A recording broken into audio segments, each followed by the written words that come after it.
1,400 years ago, when the world was immersed in darkness, the Qur'an was revealed, which brought light to a beleaguered world.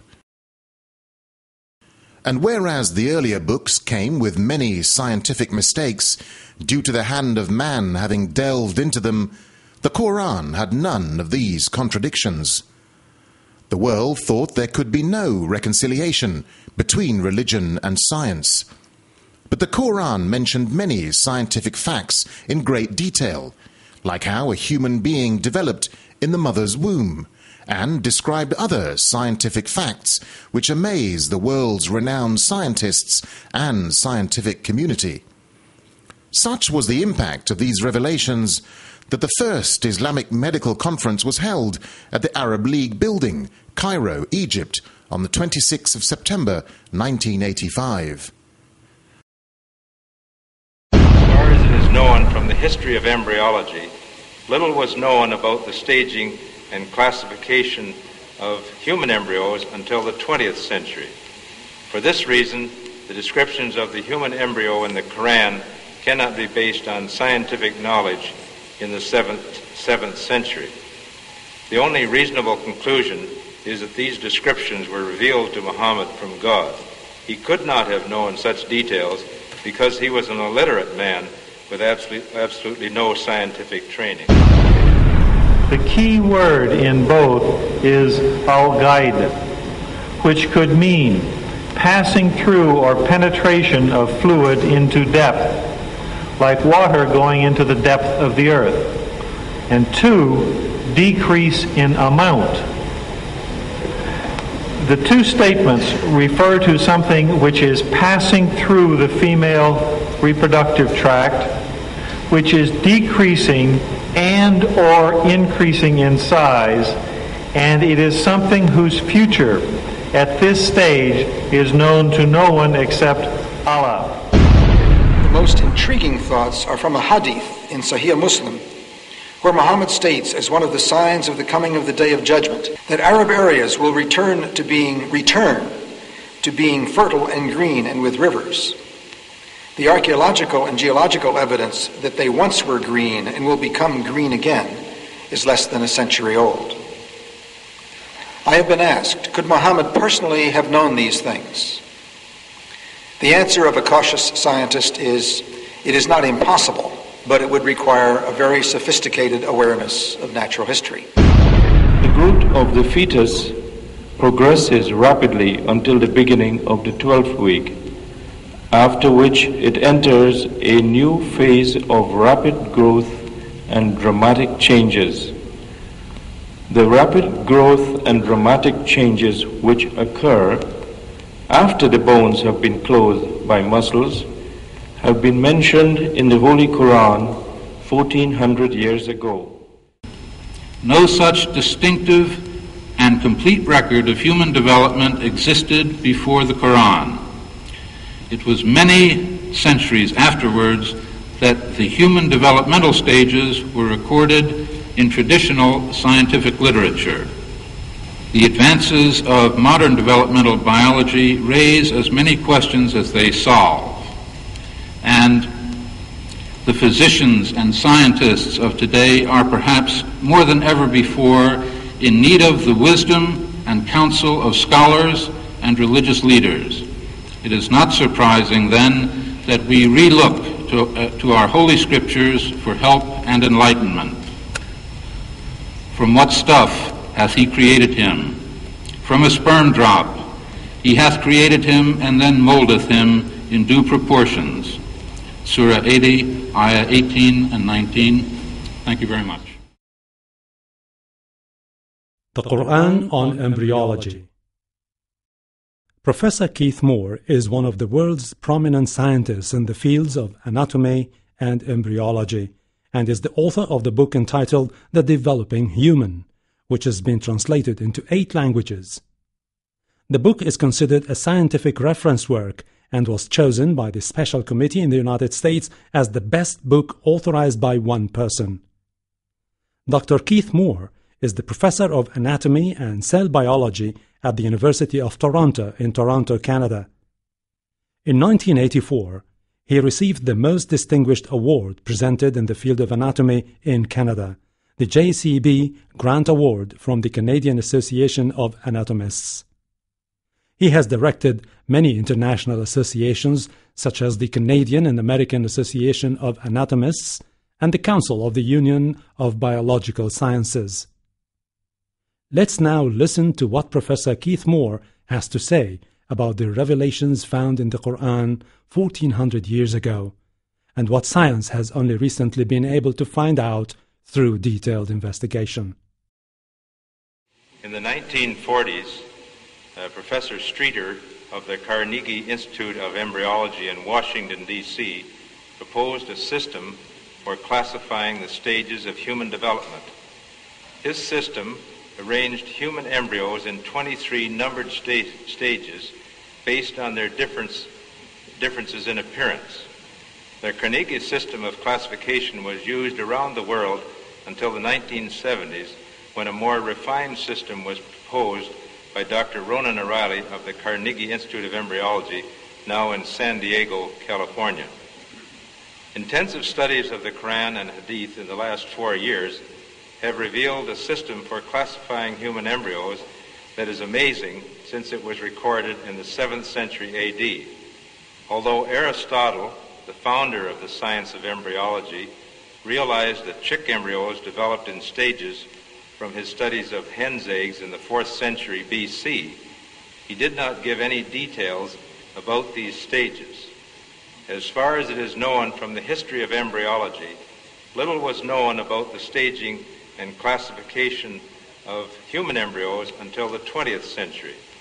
For this reason, the descriptions of the human embryo in the Qur'an cannot be based on scientific knowledge in the 7th century. The only reasonable conclusion is that these descriptions were revealed to Muhammad from God.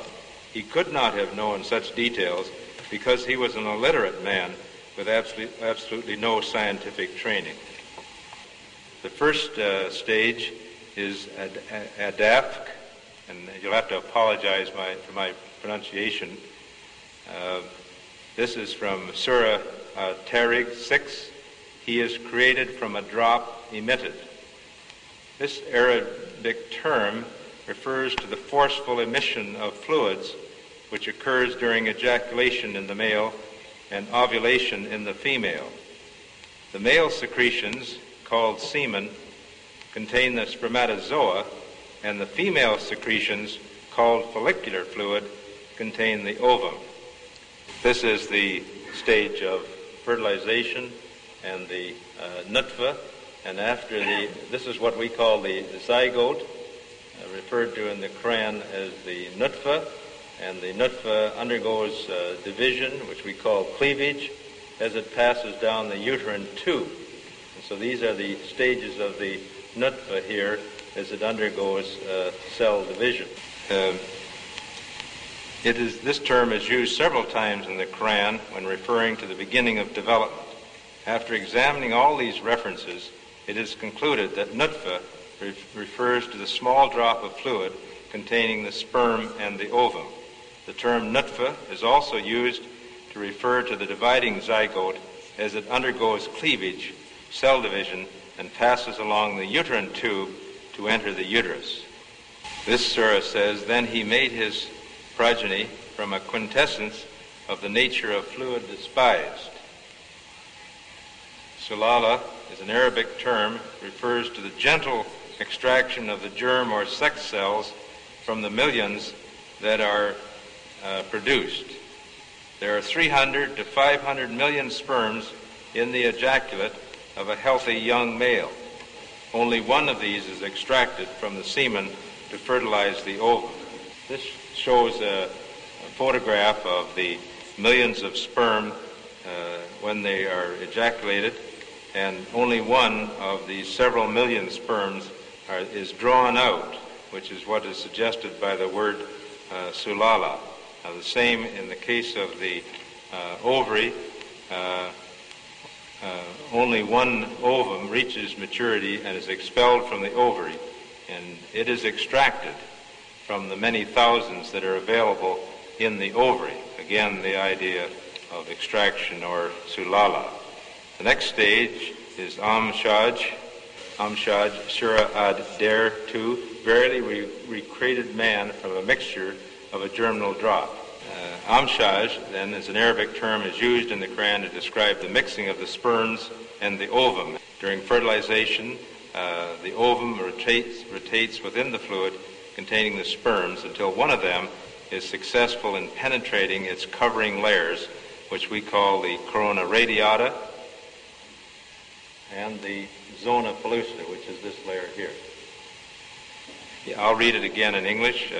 It's Surah Abasa 19. He created a new individual from Nutfa and immediately planned and programmed him. That was the first one we had. Oh, there it is. So al-Khalq then is an Arabic term which means coming into being, and is used when referring to the fertilized ovum or zygote. Here you can see the nuclei from the sperm and the ovum uniting to form a new cell, which is the zygote or nutfa, and then here's the zygote or nutfa again, but it's just getting ready to divide into two cells, which we call the dividing zygote or the dividing nutfa. The next stage, al-Takdir, which is the same verse that was just repeated. This Arabic term means the determination of characters, and appears to refer to the fact that from the beginning the zygote or nutfa contains genetic factors in the chromosome, contain the genes, which determine the color of the future person's eyes, hair, and skin, and all its other characteristics, such as the appearance of the face and the body.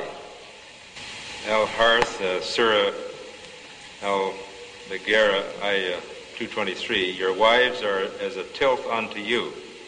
This Arabic term refers to the plowing of the earth and the sowing of the seed in it.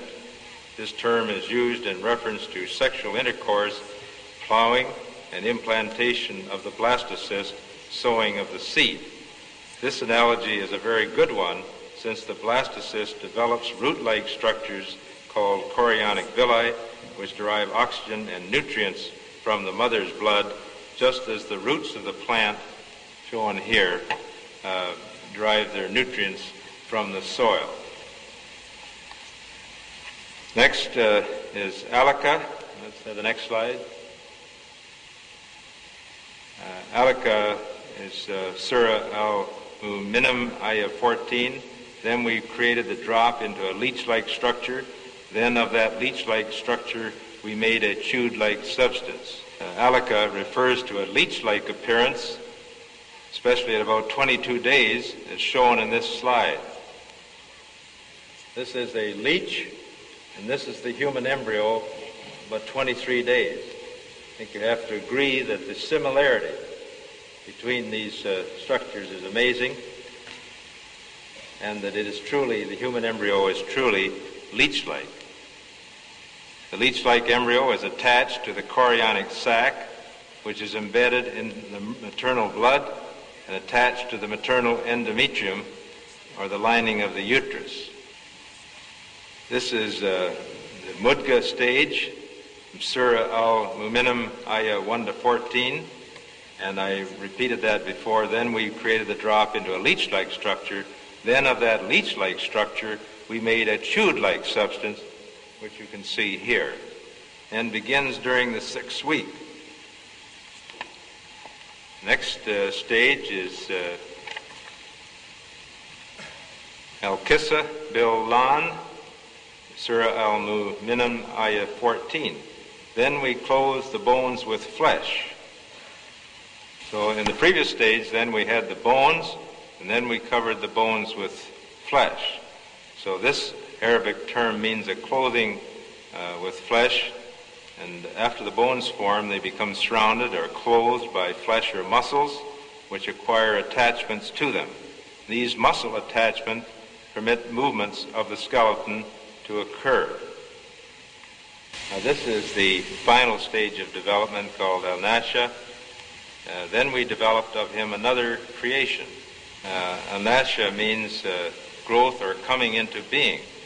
This undoubtedly refers to the fetal period when there is growth and differentiation of the embryo that developed in the embryonic period.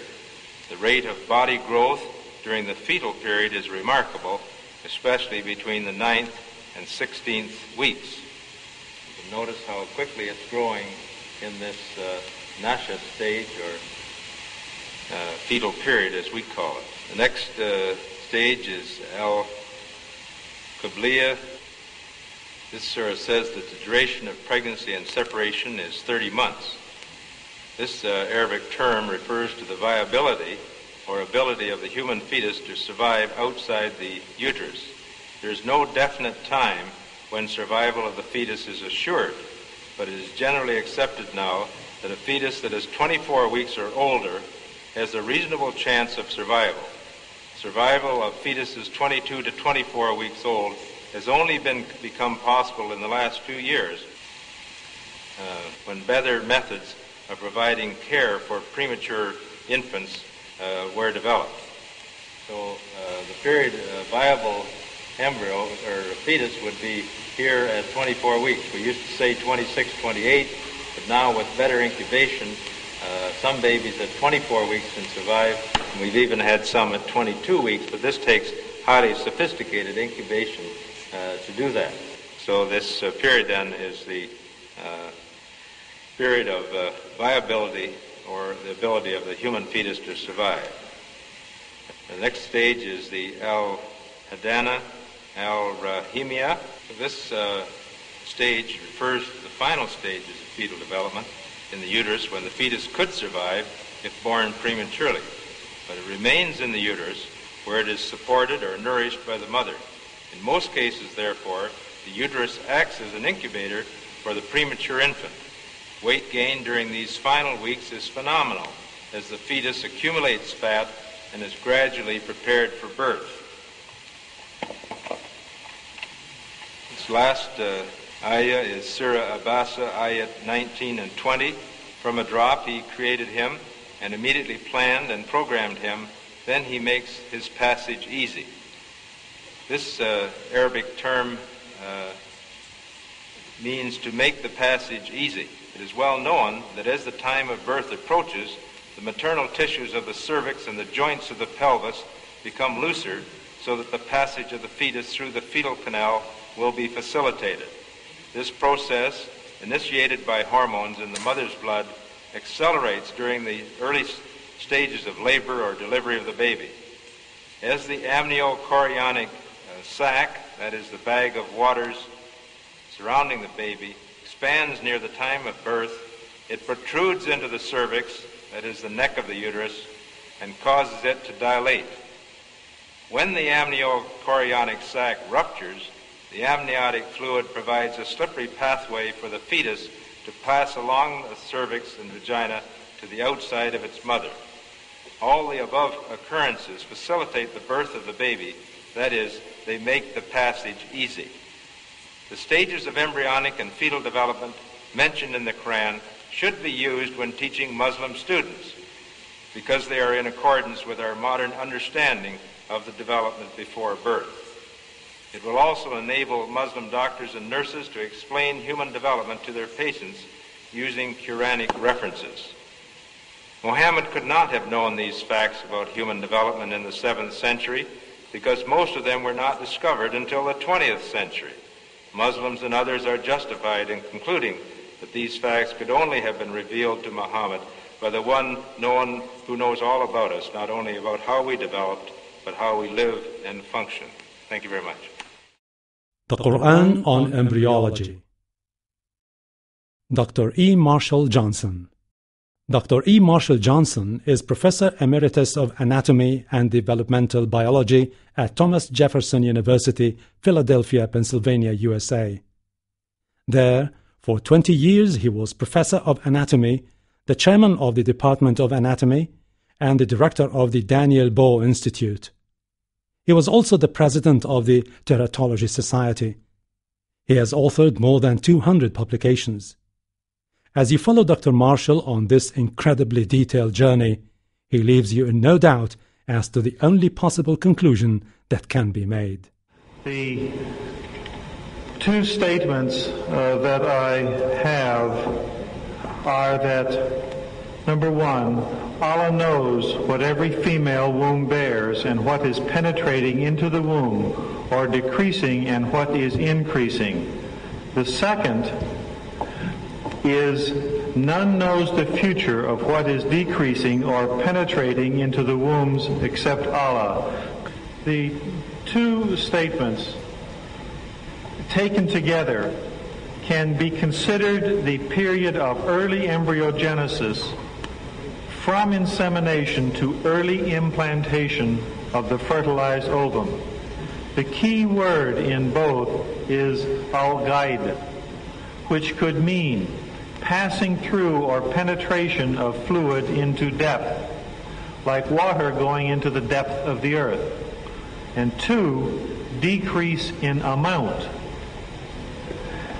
The two statements refer to something which is passing through the female reproductive tract, which is decreasing and or increasing in size, and it is something whose future at this stage is known to no one except Allah.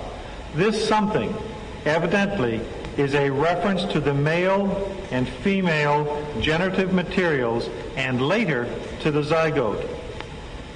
When different meanings of the key word al-ghaid are applied to the ayah and the hadith, these evidently point to the developmental processes taking place up to the stage of early implantation. It is could I have the next slide, please? It is scientifically established or proven that of the several millions of spermatozoa in the seminal fluid, a great many of them, as illustrated here, will not pass through the cervical canal, and half of those which do pass through the cervical canal will go up into a fallopian tube or an oviduct where there is no ova. However, some of those which do pass through the cervical canal will pass into the correct oviduct and into the presence of an ovum if one is there. The next slide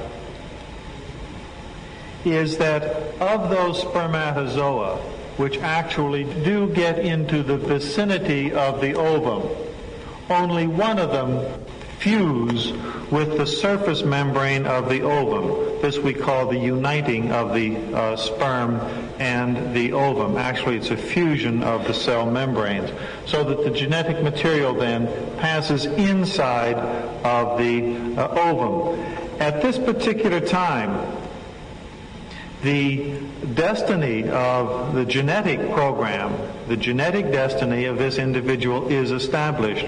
We don't know what it is at this time, but we do know, of course, that as the chromosomes of the two come together, the genetic program is established at this time. Another biologic phenomenon which is consistent with the word al-ghaid, and that is that as the individual, the female child, is born, she is born with all of the ova which she potentially will shed. So she will have several 100,000 ova. During her reproductive lifespan, of course, relatively few of these will be actually ovulated. So from amongst the many ova available, relatively few are then chosen to be ovulated. And if a spermatozoa is there, then at that particular time it could be fertilized. So therefore, when al-ghaid is taken to mean a passing through, it will cover the period of the journey of the ovum as it takes from the oviduct and eventually through the uterus to the time of implantation. When it reaches implantation, it will pass into another stage of development that is to the alaka stage. Thank you. The Qur'an on Geology. Dr. Alison Pete Palmer. About our speaker, born and raised in New Jersey, AR, Pete Palmer earned his B.S. in geology from Pennsylvania State in 1946 and a Ph.D. in geology from the University of Minnesota in 1950. During his lengthy career, he has held various positions in geology and paleontology, including Cambrian geologist, paleontologist, U.S. Geological Survey in Washington, D.C. from 1950 to 1966, Professor of Geology, State University of New York at Stony Brook from 1966 to 1980, and Centennial Science Program Coordinator, mega editor for about 40 volumes of multi-authored books on the geology of North America for the Geological Society of America in Boulder from 1980 to 1993. Since 1993, he has been recentered as president of the small non-profit Institute for Cambrian Studies. Dr. Alison Pete Palmer will now take you on an historic passage through time, using the now recently obtained knowledge from geological sciences, which he verifies so wondrously using chosen verses from the Qur'an and clearly stated comments of Prophet Muhammad, peace and blessing be upon him, known as Hadith. In order to discuss the significance of geological ideas or perceptions from the Qur'an and Hadith, it is first necessary to provide some background information describing where geology is today and how it got there. Geology began as a science slightly less than 200 years ago. Although various geological perceptions date back to Aristotle over 2,000 years ago, these perceptions were never integrated into an identifiable science until James Hutton recognized the implications of the now famous angular unconformity at Sicker Point in western Scotland in 1788. The Earth's crust was deformed, and these sediments, now cemented into rock, were tilted, and a plain was developed by erosion across their upturned edges. More sediments, a minimum of 2,100 meters thick, accumulated on this plain and in the course of time were cemented to form rock. Erosion of this thick series of rocks, which is still in progress at the present time, has cut a deep canyon through these rocks, exposing the evidence of their history. This deeply eroded land surface is essentially the only land surface that human beings have ever seen. But what a magnificent history is revealed. The vastness of this history is clearly demanded by the logical implications of the angular unconformity. This evidence that the Earth had a long history far beyond the memory of man was the basis for the science of geology. In the 2 centuries since Hutton saw and understood his angular unconformity in Scotland, geologists have been busy unraveling this history. The unraveling was helped by several additional fundamental but simple ideas. First, shells, bones, and plant remains found in rocks were recognized as records of life of the past. By the early 1800s, it was further recognized that the record of life in the rocks was different than it is today, and that the further back in time one went, that is, in lower and lower layers in the sequences of layered rocks, the more different the fossil record became. Thus, an empirical succession of geological ages was established. Each age was characterized by different assemblages of fossils found in the rocks. What do the Qur'an and Hadith say about all of this? Some key words from various parts of the Qur'an and Hadith have interesting implications. According to Surah 29, Ayah 20, God says, "Walk through the earth and see how God did originate creation." The story that I have just presented is the product of thousands of geologists walking through the earth, observing and thinking about their observations, primarily since the early 1800s. Next slide. Surah 79, Ayah 31, discussing creation and the earth, states, "He draweth out therefrom its moisture." Although this seems to be in a context of springs because the following phrase mentions pastures, It is permissible to consider that this refers to outgassing of volcanoes early in Earth history. Volcanic gases include large amounts of water vapor and carbon dioxide. We believe that volcanoes early in Earth's history were the sources for the oceans and the atmosphere, an understanding only reached within the last century. Next slide. Surah 79, Ayah 32 states, also in the context of creation, "And the mountains hath he firmly fixed." Similar mention of mountains is found in several other surahs. It is permissible to interpret this to imply that mountains are rooted and that modern geophysics has established deep crustal roots for the axial parts of mountain systems at converging plate boundaries. Several surahs mention geological perceptions tied to earthquakes. Next slide. Surah 86, Ayah 12, in a context of predicting happenings on the Day of Judgment, states, "And by the earth, which has faults." And Surah 67, Ayah 16, next slide, in a context of punishment for unbelievers, states, "Are you sure that God will not cause you to be swallowed up by the earth when it is turbulent?" It is permissible to interpret these surahs as evidence of the awareness of great faults within the earth and of a turbulent interior, parts of the recent developments in plate tectonics. Other surahs seem to refer to changing dimensions of continents. Next slide. In a context of creation, Surah 70, Ayah 30 says, "And the earth," here in the sense of continents, "moreover hath he expanded." Next slide. Surah 13, Ayah 41, in a context referring to the power of God, states, "See they not that we gradually reduce the continents?" And in Surah 13, Ayah 3, in the context of creation, we see, "And it is he who expanded the earth and set thereon mountains standing firm and rivers." The concept of change in the geographic dimensions of the continents is a very modern concept. Perhaps the most intriguing thoughts are from a hadith in Sahih Muslim, where Muhammad states, as one of the signs of the coming of the Day of Judgment, next slide, that Arab areas will return to being fertile and green and with rivers.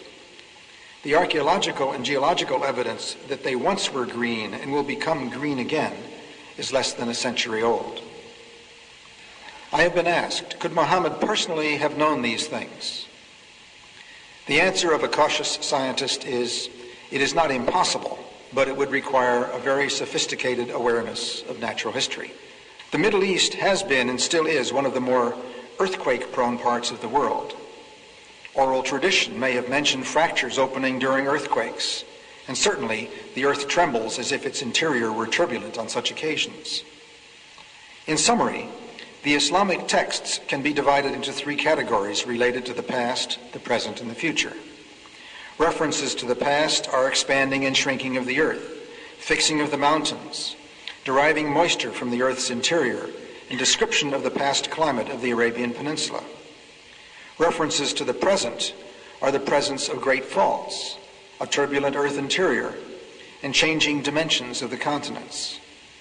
References to the future are predictions about the return of better climatic conditions to the Arabian Peninsula. What is the significance of these statements made 1,400 years ago, long before the beginning of the new science of geology? We need research into the history of early Middle Eastern oral traditions to know whether, in fact, such historical events have been reported. If there is no such record, it strengthens the belief that God transmitted through Muhammad bits of his knowledge that we have only discovered for ourselves in recent times. We look forward to a continuing dialogue on the topic of science and the Qur'an in the context of geology. Thank you very much. The Qur'an on Embryology. Dr. T.V.N. Persaud.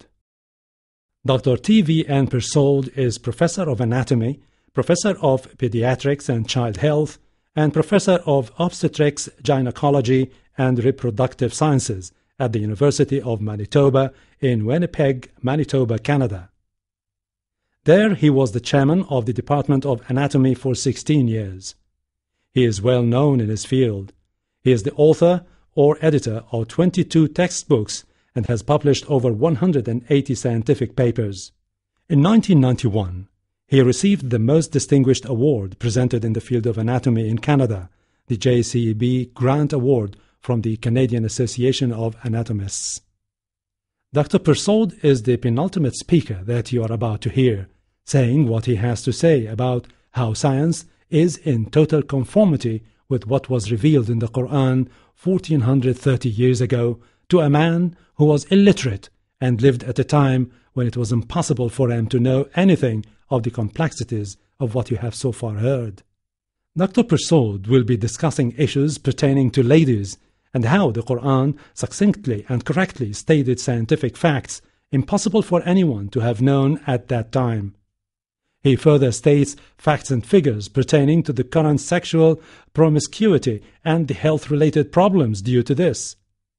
What is amazing is how this was clearly stated by Prophet Muhammad, peace be upon him, long before any of these facts were known to the medical world. Let's now listen to what Dr. T.V.N. Persaud has to say on these amazing issues. The growth of the fetus progresses rapidly until the beginning of the 12th week, after which it enters a new phase of rapid growth and dramatic changes. The rapid growth and dramatic changes which occur after the bones have been clothed by muscles have been mentioned in the Holy Qur'an 1400 years ago. And this is recorded, this is the Surah Al-Mu'minun, Ayah 14. The first slide is a scanning electron micrograph of an embryo that is just 5 weeks old. The embryo, as you will see, is curled. It is no more than a half an inch in length, and the upper part forms 2/3 of the entire body. There is a limb bud there, and there is in fact a tail. The heart is in its very primitive stage, but it's in fact beating rhythmically. And this is a special technique which is used for clearing the embryo so that it becomes transparent, and then a stain is used to stain the bony parts which have appeared, and this is what you're seeing here. It comprises mostly of cartilage, which gives form to the body of the embryo and confers upon it unquestionably human characteristics. This stage of a 7-week-old fetus, its own unique personality, perhaps as a thinking, conscious, and feeling being. And the Prophet Muhammad, peace be unto him, mentioned all these events I've described and their time in the hadith. And we don't have a transparency, but I'll read it for you. When 42 nights have passed over the sperm drop, Allah sends an angel to it, who shapes it and makes it ears, eyes, skin, flesh, and bones. Then he says, O Lord, is it male or female? And your Lord decides what he wishes, and the angel records it. Thank you. Now there is another concept mentioned in the Quran, and that is regarding the soul. There are many thoughts about the soul, but we know very little of its exact nature. And the Quran has indeed cited this. And this I shall read to you now. They ask thee concerning the spirit of inspiration, shukran. Say, the spirit cometh by command of my Lord. Of knowledge, it is only a little that is communicated to you, O man. Thank you very much.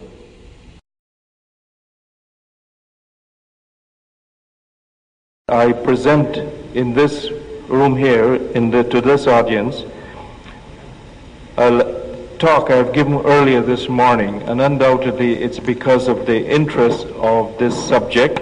It is of wide interest, not only to Muslims, but I would say to people of all races and people in all countries of the world. And in fact, it's the first time in my life I have given the same paper twice at any conference, and so I feel very especially honored. And it deals with the Quranic rules regarding sexuality, the most intimate of relationship between two individuals, marital or sexual relations, and what the Quran says about certain aspects of the relationships between man and woman. And there are 2 or 3 areas I will touch upon. And the first we will talk about deals with the menstrual cycle. Apart from the aesthetic and hygienic aspects of having sexual intercourse during a woman's menstrual period, there is potential harm for both partners. Regarding the menstrual flow itself, the following statement, taken from the 16th edition, which is 1980, of the standard well-known Williams Obstetrics, should be noted. And concerning these problems, the Qur'an states in Surah Al-Baqarah, ayah 222, they ask thee concerning women's courses, say they are a harm and a pollution, so keep away from women in their courses and do not approach them until they are clean. Sexual promiscuity, another area I like to briefly touch on, has long been associated with several venereal infections, in particular syphilis and gonorrhea. The risk of sexually acquired infection increases significantly with exposure to multiple sexual partners. Of great concern is the alarming increase in the incidence of diagnosed genital herpes because of sexual permissiveness.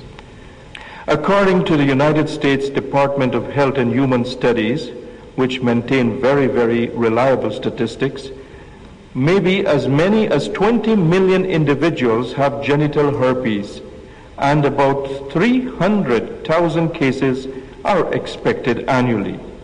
And each year, between 20,000 and 50,000 new cases of genital herpes are reported in Canada, where very reliable statistics are kept. In 1982, there were over 6,000 cases of herpes virus infections reported alone in Canada. More than 40% of these infections were sexually transmitted and largely involved young adults between the ages of 15 and 19 years. And for many other countries, not only the United States and Canada, it's simply because I have these statistics available and I can depend and rely on them, but the statistics are the same, and the prevalence of genital herpes infection makes the disease a virtual epidemic. Among sexually transmitted diseases, it is second only to gonorrhea. The highest incidence of genital herpes occurs among prostitutes, sexually promiscuous young adults, and sexual partners who previously have had herpes infection.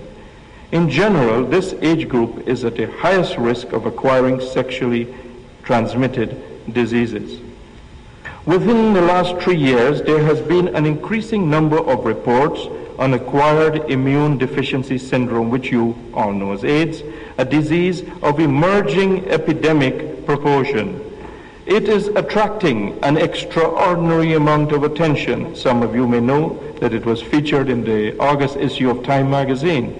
Interest and concern on account of its unknown etiology and poor prognosis. There is no known cure for this illness too, which makes previously healthy adults become immunodeficient, and in most cases the victims will die. It is particularly prevalent among male homosexuals, but epidemiological trends indicate that it is slowly increasing among heterosexuals and will gradually spread to the general population. In fact, this has been predicted by just about every agency studying AIDS, that this will gradually permeate into the general population. As you can see, AIDS as a public health problem has been featured as a national problem, an international problem, a problem of worldwide concern, has been featured in Times magazine. It is now considered to be the most important new public health disease in North America. Because of the progressive and relentless epidemic, there is every fear that the disease, with all its frightening implications, might gradually spread to the general population. The consequences and dangers of promiscuous sexual relationships and deviant sexual practices have been expressed in this hadith some 1400 years ago. The lewdness will not exist among people until they appear as a common practice, and plagues and new disease which did not exist before will spread among them. The word lewdness encompasses adultery, fornication, I'm told, homosexuality, bestiality, and all other sexual perversions. And it is not wide stretched of any imagination that we should not consider herpes and AIDS as clear examples of new diseases, and indeed at the present time, new diseases for which we have no cure. Thank you very much. The Qur'an on Scientific Facts and Discovery. Dr. Gerald C. Goeringer. Dr. Gerald C. Goeringer is Course Director and Associate Professor of Medical Embryology at the Department of Cell Biology, School of Medicine, Georgetown University, Washington, D.C., USA. Former winner of 1989 the Golden Apple Award. Gerald C. Goeringer's Ph.D. is in anatomy and cell biology. The final speaker from amongst these world-renowned scientists will now tell us, as all the others have, that the scientific knowledge that was only available to mankind in the last century or so is in complete harmony with the Qur'an. Mr. Chairman, eminent scholars, colleagues, friends, ladies and gentlemen, I'm delighted and honored to have this opportunity to be here before you and share some of these magnificent experiences with you. In this paper this morning, we attempt to briefly outline some of the milestones in the history of embryology by way of setting the stage for the analyses of most of the other speakers who will follow. Regarding many of the points we emphasize, you will recognize pertinent passages in the Holy Qur'an. Let us commence with a fundamental question of biological science, a question that has commanded the attention of scholars and scientists from the earliest recorded history through today. It is a question that is also documented in the Holy Qur'an. Simply put, it is, how does man develop? This question rings through the centuries, and the record of our attempts to answer it comprise much of the history of science in general. Therefore, the history of embryology is linked inescapably to the history of science in general, inasmuch as embryology deals with the genesis of all higher life forms. It is also closely related to the historical development of philosophical thought. Indeed, the scientist of not too many years ago referred to himself, and was referred to by others, as a natural philosopher. In broad terms, we can divide the history of embryology into three phases. The first phase, which we can call descriptive embryology, traces back more than 6 centuries before the Christian era and extends forward into the 19th century AD. This was the time during which observations of developmental phenomena were recorded and interpreted in various ways. Some of the earliest records survive from the 4th, 5th, and 6th dynasties in ancient Egypt. The official title, Opener of the King's Placenta, is on record as being held by at least 10 successive individuals. Later, a standard representing the royal placenta, may we have the first slide, please, was carried ahead of the pharaohs. The properties attributed to the placenta were of magical or mystical significance. In fact, until the time of the ancient Greeks and after, Science and magic were closely joined. It was the Greeks who elevated science into the realm of reason. This by virtue of the fact that observations were less often interpreted in terms of the mystical, but rather in the light of reason. In point of fact, were it not for a number of Arab writers, many of the earlier Greek works would have been lost to us. During the 16th, but especially in the 17th and 18th centuries, scientific enquiry flourished, and the works of Vesalius, Fabricius, and Harvey set the stage for the era of microscopy. This was a period of lively debate. The spermatozoan had been discovered, and the questions of preformation, spontaneous generation, the egg, ovism, and animalculism were endlessly discussed and debated. Now, this is rather short shrift for 3 exciting centuries, so let us just briefly look at some of the things that were seen as they were seen during this time. First, some illustrations from the literature of midwifery during the 16th century. Next slide, please.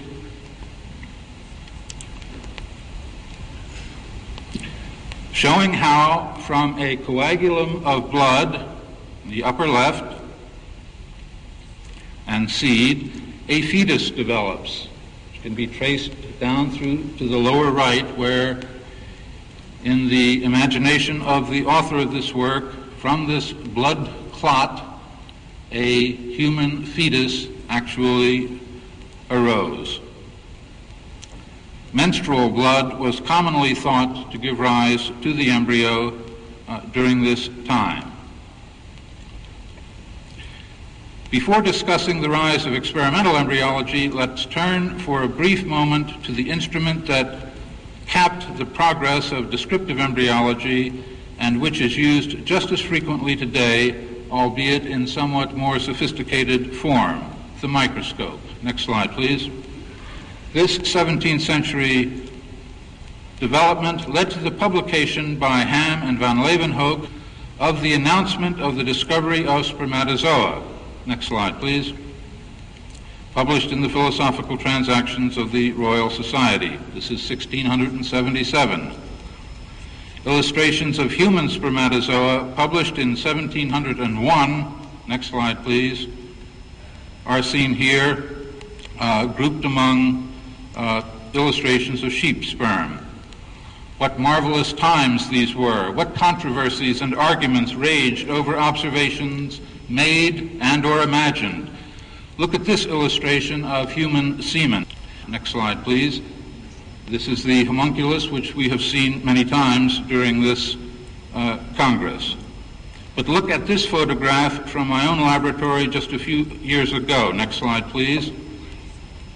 Although this is part of an experiment unlikely to have been considered during the 17th or 18th centuries, it is not too difficult to imagine how different structures could be imagined to exist in spermatozoa. With all this remarkable progress, much of what we have discussed has already been described, and with infinitely more elegance, in the Holy Qur'an.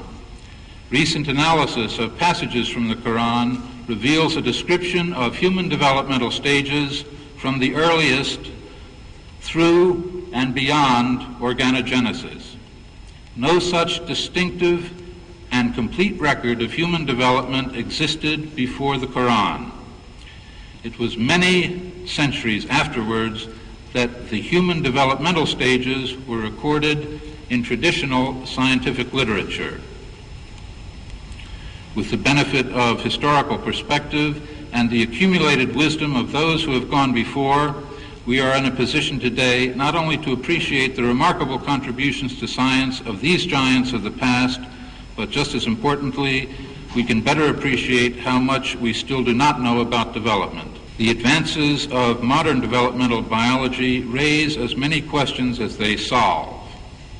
and the physicians and scientists of today are perhaps more than ever before in need of the wisdom and counsel of scholars and religious leaders. It is not surprising, then, that we relook to our holy scriptures for help and enlightenment. From what stuff hath he created him? From a sperm drop. He hath created him and then moldeth him in due proportions. Surah 80, Ayah 18 and 19. Thank you very much. Qur'an and Science.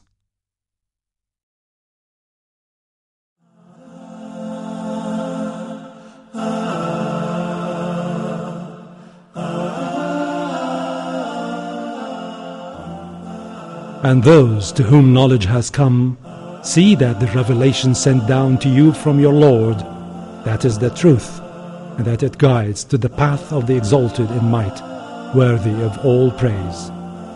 The Noble Qur'an, chapter 34, verse 6. The Qur'an calls people to worship only one God, the creator of everything. Say, He is Allah, the one and only. Allah, the Eternal, Absolute, He begets not, nor is He begotten, and there is none like unto Him.